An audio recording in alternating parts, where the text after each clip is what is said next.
Hi guys, welcome to video number 13 for the Canon EOS 60D tutorial series, and in this video we're still on the custom functions, custom function menu number 2 for image.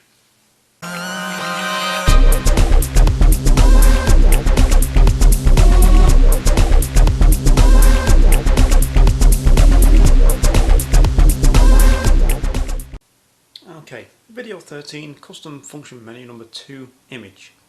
The first option, long exposure noise reduction. You can have the camera apply to JPEGs and RAW files. When I say RAW files, it's RAW files that you bring into a software application which will take into account the settings you have set on your camera, such as this. Canon's own software and some other applications can interpret those and make base changes to your RAW files on imports.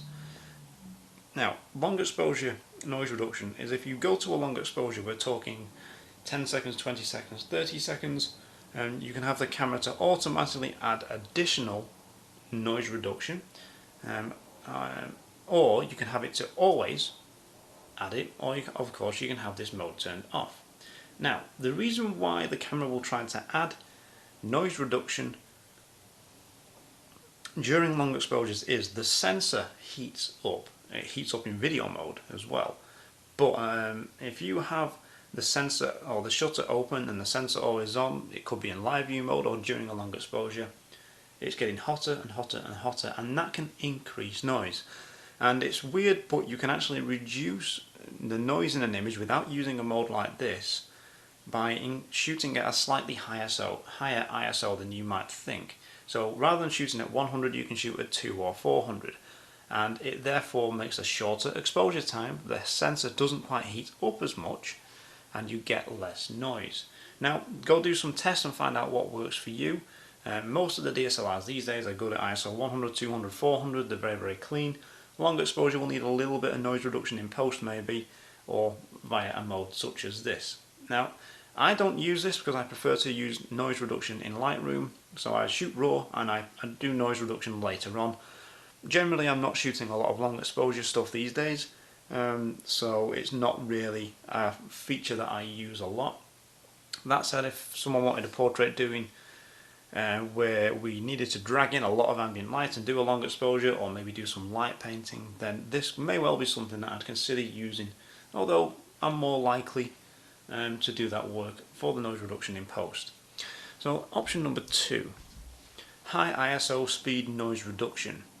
You can either have this set to standard, low, strong, or completely disabled like I have. Again, I do my noise reduction in post, so I have this disabled, and this will apply to JPEGs or again software which will interpret or import these settings during the import and make changes to the RAW files. Canon's own software is a very good example of that. So when you're shooting at high ISOs, we're talking 1600, 3200, 6400, okay, it will add some additional noise reduction, and what you will notice, depending on what level you have this set at, be that strong, low or standard, it will start to soften the image because it starts to remove noise and it kind of reduces detail. So it's a fine balance really. This is why I prefer doing my noise reduction in post, because I can then fine tune the final result rather than having the camera decide. A lot of the example images you see on Canon's website from their bodies, which they're shot in camera, JPEGs uploaded, using some of these modes in some cases. If you zoom in 100%, then you might see the JPEG looking a little soft because of the noise reduction. Okay, that's one downside to noise reduction, it reduces some detail.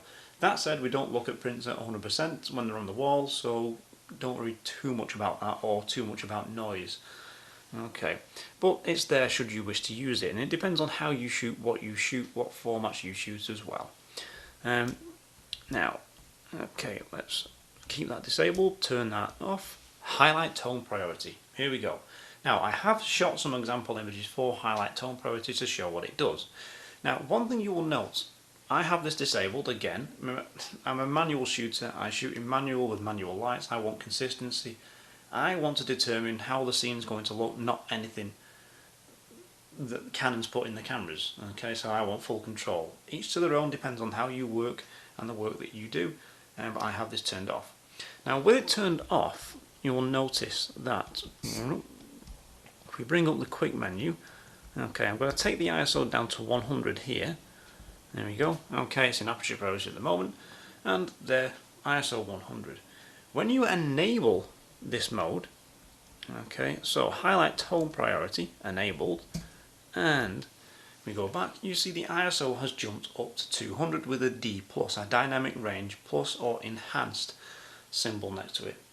And you'll see this on the top LCD plate as well. Okay, so it ups the ISO and does something else in the background to the image processing. I don't know exactly what, because what it's going to try and do is retain highlight detail. Detail in a sky, detail in a white dress of a bride.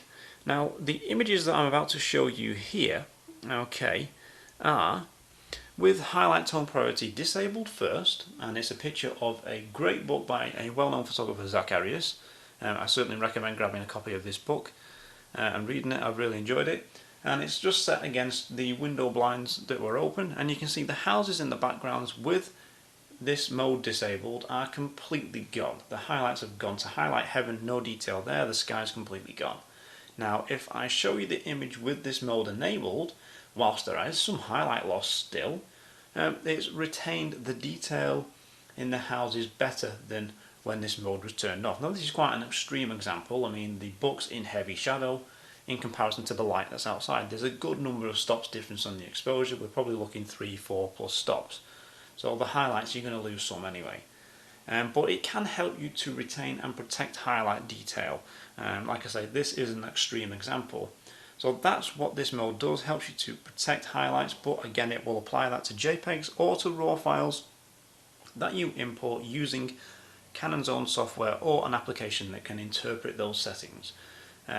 Again, I have this disabled because I will decide on the exposure whether it's something that's good or not. I'll let the highlights go if it's not the most important thing in the frame. Like if I wanted the book to be a good exposure, highlights can go. Okay, not bothered. If I want control, then I would light the book separately and figure out a ambient and flash exposure independently to give me more control, preferably rather than going to a mode like this.